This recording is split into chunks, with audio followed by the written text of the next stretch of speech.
Bonjour, j'ai téléchargé la nouvelle version d'essai du logiciel V9 de Bernina. Cette version est valable 30 jours, alors je vais vous faire découvrir quelques nouveautés qui n'étaient pas du tout disponibles dans le V8. Je sais que je ne commence pas par le début, mais comme le délai est très court, je préfère directement vous montrer des nouveautés qui n'étaient pas accessibles dans le V8. Quand on achète sur un site de broderie un fichier alphabet, en fait, quand on l'ouvre, on se rend compte que chaque lettre ou que chaque chiffre est un fichier de broderie en lui-même. Si vous voulez écrire un mot, en fait, vous allez devoir ouvrir chaque lettre séparément et les ajouter une à une pour former votre mot. Je vais vous donner un exemple. Donc en fait, mes lettres, je les ai téléchargées dans ma bibliothèque. Je vous montrerai un petit peu plus tard comment on fait. Et là, j'ai mon alphabet. Donc je vais cliquer sur ma première lettre pour qu'elle s'ouvre. Ça prend du temps. Voilà. Maintenant, j'aimerais écrire bon parce qu'on va juste se contenter de 3 lettres. Donc là, je viens dans Fichier, Insérer broderie. Ensuite, je dois sélectionner ma lettre et l'ouvrir. Voilà. Et la mettre à sa place parce que inévitablement, elle vient se superposer. Bon, je vais juste mettre une petite grille pour voir un petit peu où je suis. Voilà. Par exemple, on va faire ça comme ça. Maintenant, pour ma troisième lettre, je vais insérer, je vais choisir mon N. Voilà. Vous avouerez que c'est quand même un petit peu fastidieux. Voilà. Et de nouveau, il faut que je la positionne correctement. Donc là, je ne vais pas mettre d'intervalle. Voilà. On va faire ça comme ça. Vous avouerez que c'est pas la plus jolie des méthodes. Donc maintenant, avec la version V9, il y a une autre manière de faire. Ok, ça prend un peu de temps, mais quand vous aurez fini, eh ben, vous aurez toutes vos lettres qui seront mises en police d'écriture. Maintenant, je vais refaire le même mot, en fait, en venant dans lettrage. Je vais cliquer sur lettrage. Hop, voilà. Et là, je vais dire collection de dessins clavier. Et là, je vais choisir ma police d'écriture. Et là, je vais marquer B-O-N. Voilà. Appliquer. OK. Et voilà. En 2 clics, j'ai fait mon nouveau mot. Bon, il faudra tout programmer. Ça prend un peu de temps, mais en fait, après, c'est vraiment cool. Alors là, j'ai fait, en fait, j'ai déjà créé mes majuscules et mes minuscules, mais je vous montrerai le procédé avec les chiffres. Donc là, je vais ouvrir mon chiffre 0.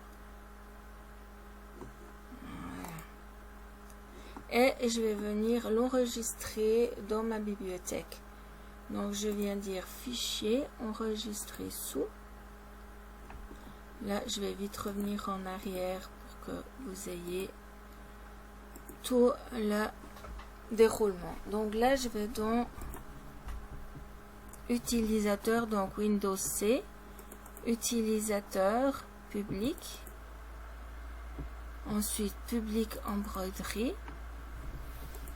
Bernina là, et après je viens dans alphabet et monogramme. Voilà, et là j'ai le nom de mon fichier et je viens l'enregistrer. Voilà. Ensuite je peux le fermer. Je reviens dans mon fichier et je veux le 1. Voilà, comme ça. Et là, quand je viens dire fichier enregistré sous, automatiquement il va se mettre dans le bon fichier.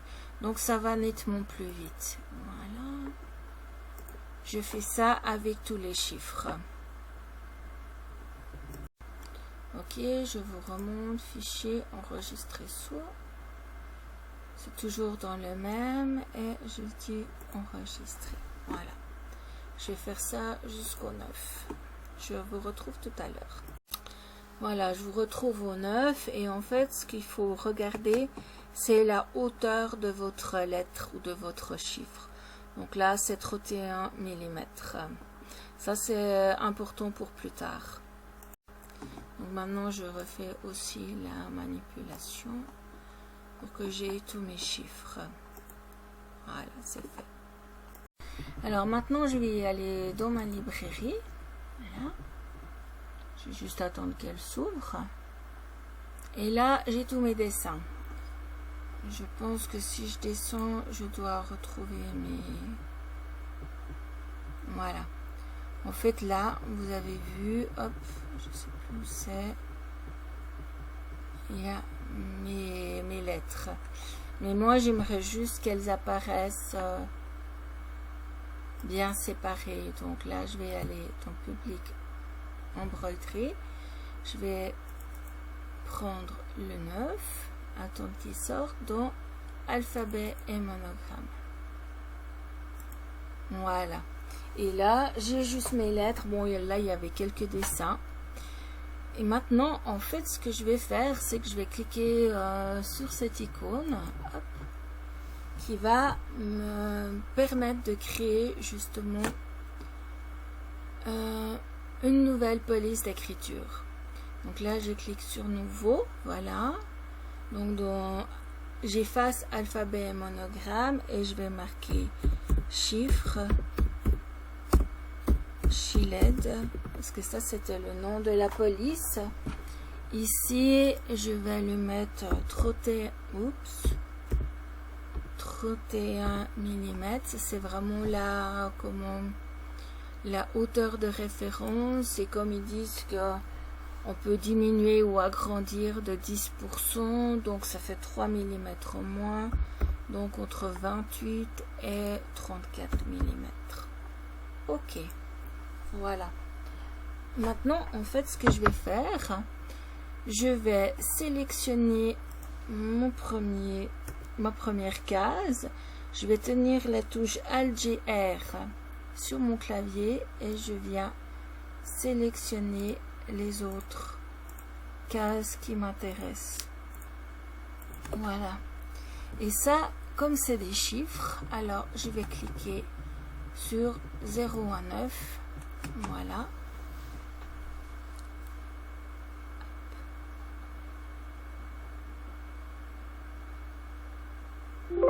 Voilà, là vous voyez que c'est tous les fichiers qui vont être introduits dans ma police d'écriture. Voilà.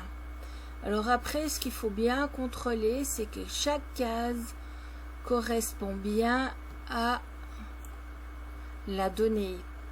Le 9 correspond au 9, etc. Le 8 au 8, voilà.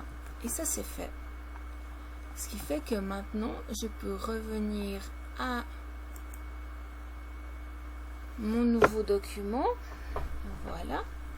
Ensuite, ici, dans le lettrage, je peux soit venir ici, hop, je fais un clic droit sur la souris. Je lui demande la collection de clavier. Là, vous voyez que j'ai les chiffres ou alors j'ai les lettres. Donc là, je vais lui mettre, si je tape 1, 2, 3, 0, voilà. Je lui dis appliquer, hop. Et voilà, j'ai tous mes chiffres qui sont affichés. Donc ça après, c'est dans votre ordinateur. Vous pourrez chaque fois les retrouver et directement les marquer. Ça, je trouve que c'est vraiment une fonction qui est très originale est vraiment super pratique. Voilà, bon, ça demande quand même un petit peu de manipulation, et puis il faut être très attentive quand on enregistre les majuscules et les minuscules, de bien les mettre dans chaque case correspondante. Mais vraiment, ça en vaut la peine.